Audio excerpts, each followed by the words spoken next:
Excuse me? Yes. Cohin. ତମେ କିଏ? ମୁଁ ଆମେ କମ୍ପାନୀରୁ ଆସିଥିଲି। କିଛି ପ୍ରଡକ୍ଟ ନାହିଁ, ଦେଖେଇବି।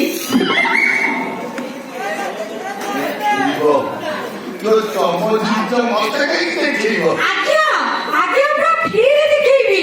ସେଥିପାଇଁ ପଇସା ପଡିବନି ମ। ତେଣିକି ଆପଣଙ୍କ ଇଚ୍ଛା କଣ କରେଇବି? ଦେଖିବାକୁ ଟିକେ ଭାରି ମନ ହଉଛି। ମୁଁ ଦେଖନ୍ତି ହେଲେ ଭାଣିଟା ଘରେ ଅଛି ତ, କାଳେ କି ପଶିଯିବ ଅସୁବିଧା ହେଇଯିବ। ଅସୁବିଧା ହେଇଯିବ କାହିଁକି? ଅଲରେଡି ତ ମୁଁ ଅନେକ ଲୋକଙ୍କୁ ଦେଖେଇ ସାରିଛି।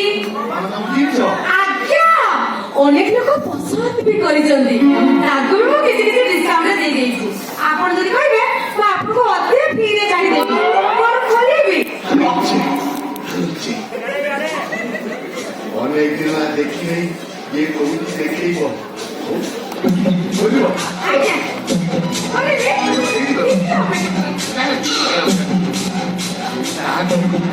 ଯାହା ହବ ଟିକେ ପଡିବା।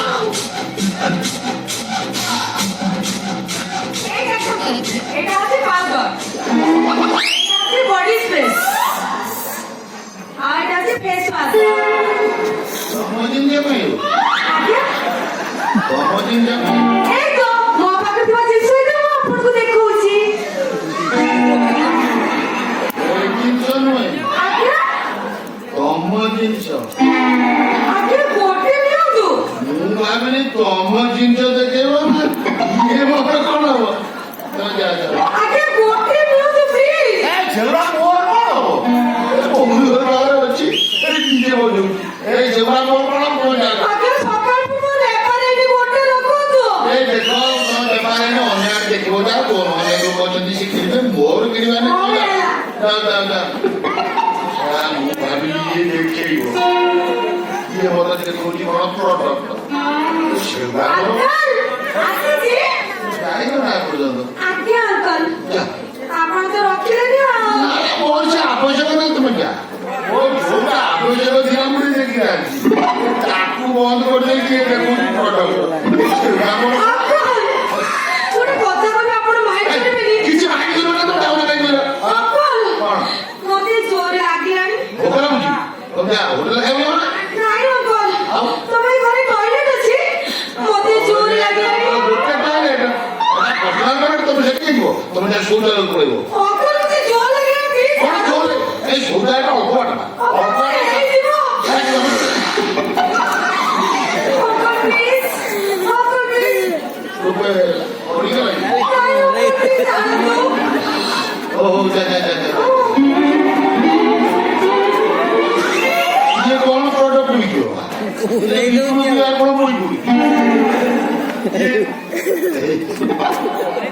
ଘରେ କେହି ନାହାନ୍ତି, ଟିକେ ବସିଦେବି।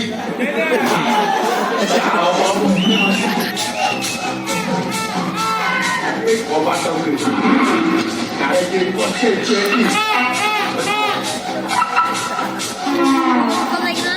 ବସି ବସିବି ନା।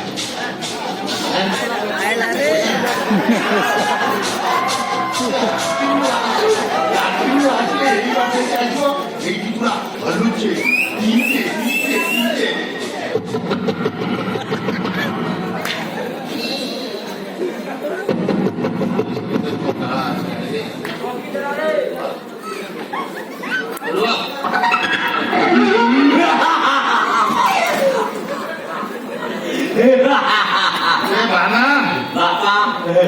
कॉलेज जाइल तुई ना बाबा अहम कॉलेज न गच्छन्ति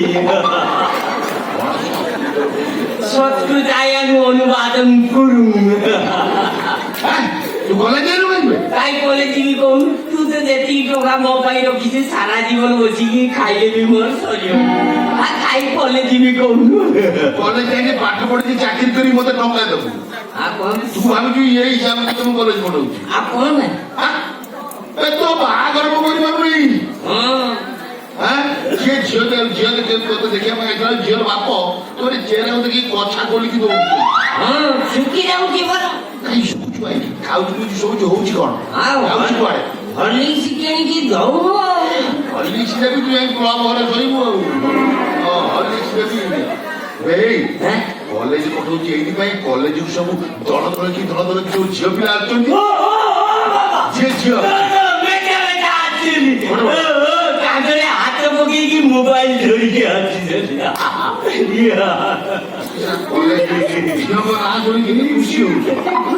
କାମରେ ସେଇ ଯୋଉ କଲେଜ ଝିଅ ଆସୁଛନ୍ତି ତାହାରି ଭିତରୁ କାହାକୁ ଗୋଟେ ପଠେଇକି ଏଇଆ ମୁଁ ନିଜେ ବଜେଇକି ବାହାଘର କରୁଥିଲି। ସେଇଥିପାଇଁ କଲେଜ ପଠଉଛି। ବାପା କଣ ଲାଟିନ୍ ଯିବି। କଲେଜ ଝିଅ ନାଁ ଶୁଣା ଲାଟିନ୍ ଆଉ କଲେଜ ଝିଅ ସେଦିନ କଲେଜ ଝିଅ ମାନେ ଲାଟିନ୍ ଭିତରେ ମୋର ଯୋଉ ଅବସ୍ଥା। ନା ବାପା ବାପା ଝାଡା ଯିବି।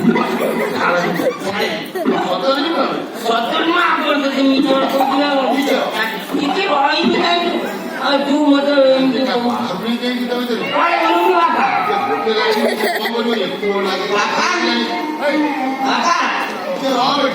ନା ରହିବନି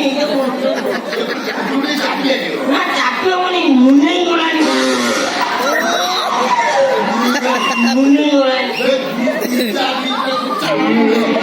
ଚାକିରି ରହିଗଲେ ଫାଟିଯିବ। ତୁ ଛାଡୁନ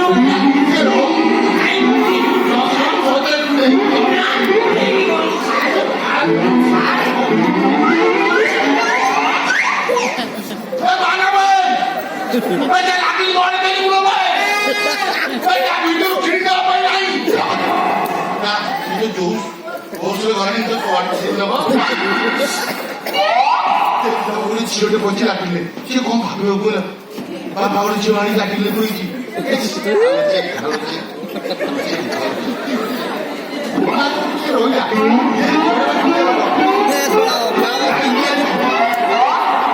ଝିଅ ପିଲା କଥା 3-4 ଲୁଗା କାଢିକି ସେ ଖାଇ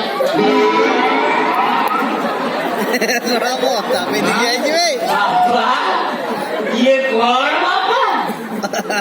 तो ये क्या बोलता? ये लाटिन पर व्यवस्था मोर फाट जाए। कॉलेज रे फाटी दिला ये लाटिन रे पटे के मना करू ଟିକେ ରହିजा ବୋଲି ତୁ ମାନିଲୁ ବାବୁଟି। ମୁଁ ଇଆଡେ ଯାଇକି ଲାଟିନ କବାଟଟା ଖୋଲି ଯାହା ଦେଖିଲି ବାପା ଆମର ପିଚ ପିଚ ହେଇକି ବୋଇ ପଛପଟେ ପେଣ୍ଟ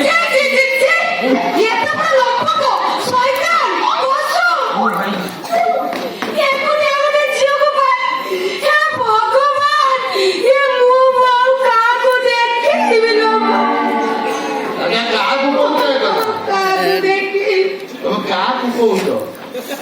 ତ ବୋହିଗଲା। ମୁଁ ତ ଯାଇନି। ମୁଁ ତ କିଛି କରିନି। ମାନେ ଇଏ ବାନା ପଟେଇ ମୋ ଆସିବା ଆଗରୁ ମୋ ବାପା କଣ ଲାଟିନ୍ ଭିତରେ କାମ ସାରି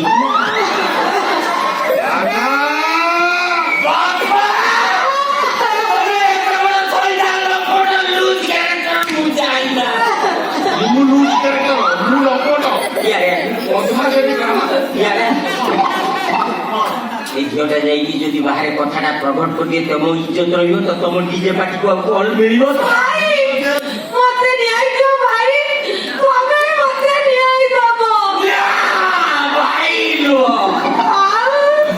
ତମେ ହଉଛ ମୋ ବାପାଙ୍କର ମିସ୍ତ୍ରୀ। ମିସ୍ତ୍ରୀ କଣ ଭାଇ?